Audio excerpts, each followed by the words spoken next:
This video will feature my top 25 roller coasters, which is part 1. My brother will also do his top 25 in a separate video, which will be part 2. Keep in mind, we have not been to every amusement park, so if there are coasters that you think should be on here that are not, chances are we have not been on them. Before we get started, I have some honorable mentions. Candemonium is the first of these honorable mentions. This is a decent B&M hypercoaster, but is held back by its trim brakes and its length. The first camelback is some of B&M's best work, however. Mr. Freeze Reverse Blast at Six Flags St. Louis is my second honorable mention. This is an intense premier launch coaster with a giant 200-foot spike. Plus, you take all of the elements forwards and backwards. I love this coaster, but it just misses my top 25. Kicking off this list is Renegade at Valleyfair. Renegade has a lot going for it, including a ton of airtime and laterals, but this coaster is held back by its roughness. I can only ride it about 2 to 3 times in a row before I get a headache. Another GCI coaster is 24th on this list, and this one is Thunderhead at Dollywood. There's a fair amount of people that claim this is the best coaster at Dollywood, but personally, I am a way bigger fan of Lightning Rod. Nonetheless, this is a great ride, loaded with even more airtime and laterals than the coaster before it, along with being super smooth. I just personally don't think this coaster belongs any higher. The first B&M on my list slides into number 23. Thunderbird at Holiday World features a solid launch and a well-paced layout, especially for a wing coaster. The inversions all provide a different sensation as well.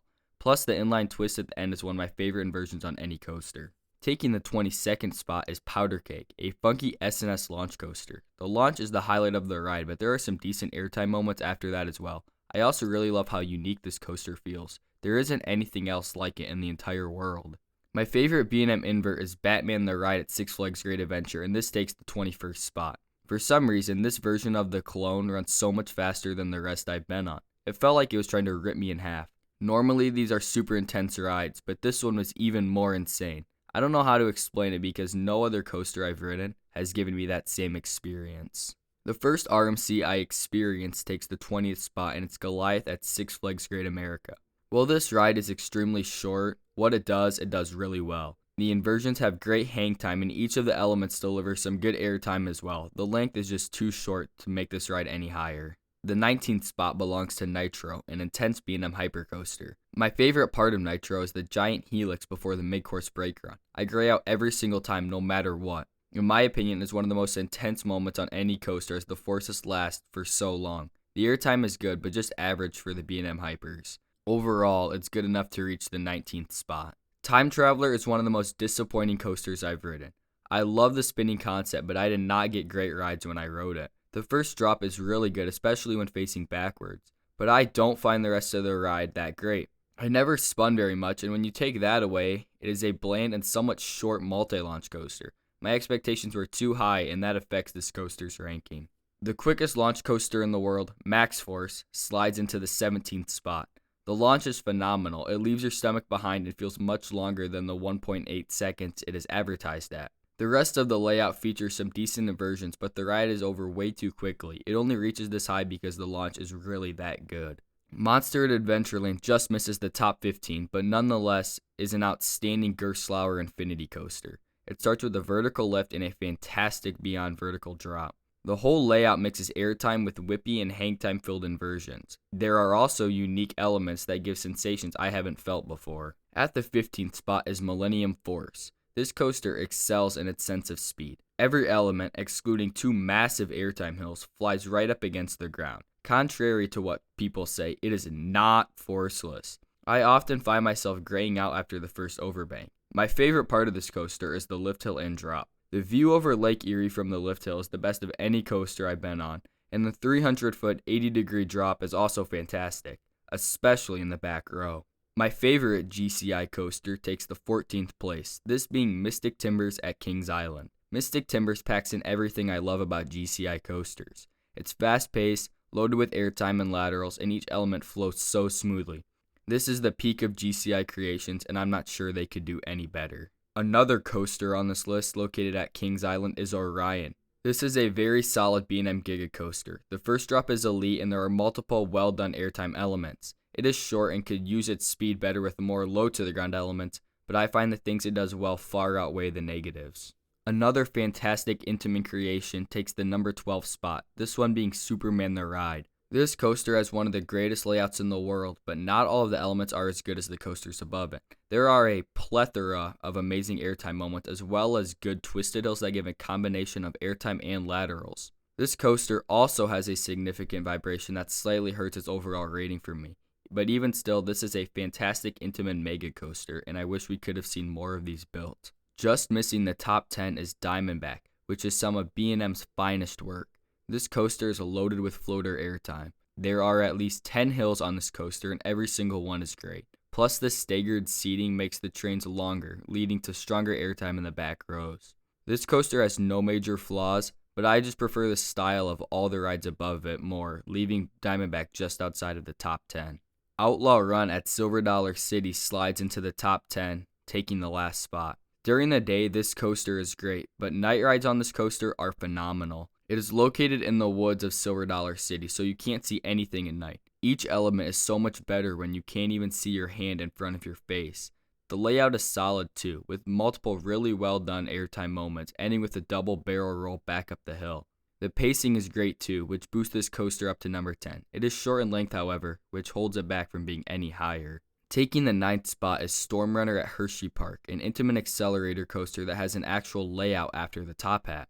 The launch and top hat are fantastic, but the extended layout after makes the ride feel complete. I absolutely love the flying snake dive specifically. It delivers crazy hang time and laterals while flying through the element. Overall, Storm Runner is a crazy underrated Intamin launch coaster. Everything about this coaster is perfection. One of the smallest coasters in my top 25 is Wicked Cyclone. This is an airtime-filled ride with some poor pacing, but each element is so good that the pacing hardly affects the ride experience.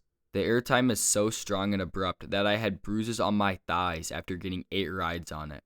This is some of RMC's best work for sure. Earning the 7th spot is Sky Rush, an Intamin mega coaster that tries to rip your legs off. Everything about this ride is just pure intensity. The first drop launches you into your restraint before slamming you back down with crazy positives. Every airtime hill and turn delivers the most intense forces of any coaster. If I had to guess, Sky Rush has the biggest difference between negative and positive G's of any coaster. Plus, there are 2 moments with crazy laterals. The only thing holding this coaster back is the length. It only has about 8 elements, but those elements are enough to give Sky Rush number 7 on my top 25. Maverick at Cedar Point takes the 6th spot, and as such is probably the most underrated coaster I've been on. Maverick does it all. Great launches, wild airtime moments, solid inversions, crazy forces, and unique elements as well. The Stangle dives are 2 of the most demented and insane elements ever constructed. I can only imagine how much crazier this coaster would have been with the Heartline roll before those 2 elements. Nonetheless, Maverick is the jack of all trades, which is why it slides in at number 6. The Voyage at Holiday World just slides into the top 5. This is a phenomenal gravity group creation that never ends, with 90 seconds of prime ride time. Where most coasters are ending, this one is only half over. It packs all sorts of different elements in as well and never feels repetitive. Each of the elements pop as well and there's no dead space. There really is nothing like this coaster, which is why it takes the 5th spot.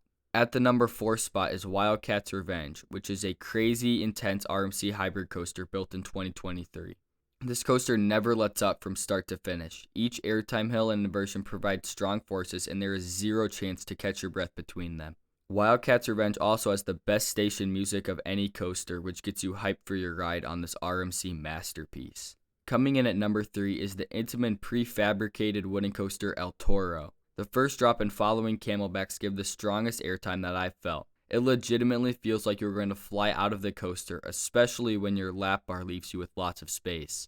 But the best element belongs to the Rolling Thunderhill, which somehow delivers even stronger airtime. Those 4 moments alone make El Toro worthy of the 3rd spot. The penultimate coaster on this list is 2023 Lightning Rod, when it still had the launch. This is an RMC iBox coaster that was the fastest wooden coaster in the world when it opened in 2016, but by the time I rode it, more of the track was steel than wood. Lightning Rod has some of the best pacing on any coaster. It flies over each airtime hill while delivering excellent sustained ejector airtime on each hill. The launch up the hill was also a great and unique way to start the ride, and the quad down is the best sequence of airtime possibly in the whole world. This coaster is relentless from start to finish, giving it the 2nd spot. And finally at number 1 is the greatest coaster ever created, Steel Vengeance. I don't have a single nitpick for it. It starts with an insane 200-foot, 90-degree first drop, but that is barely in the top 5 best elements on the coaster. The top hat, outer bank, and off-axis tilt into the structure are 3 of my favorite elements on any coaster, period. Plus, there are 4 outstanding inversions, with the stall being my favorite inversion I've ever experienced. And it ends with a non-stop barrage of small bunny hills. It has over a minute of prime ride time without a single dull second. I love everything about this coaster, which is why it takes my number 1 spot. That will conclude my top 25 coasters after the 2024 season. Stay tuned for part 2, which we will post sometime soon.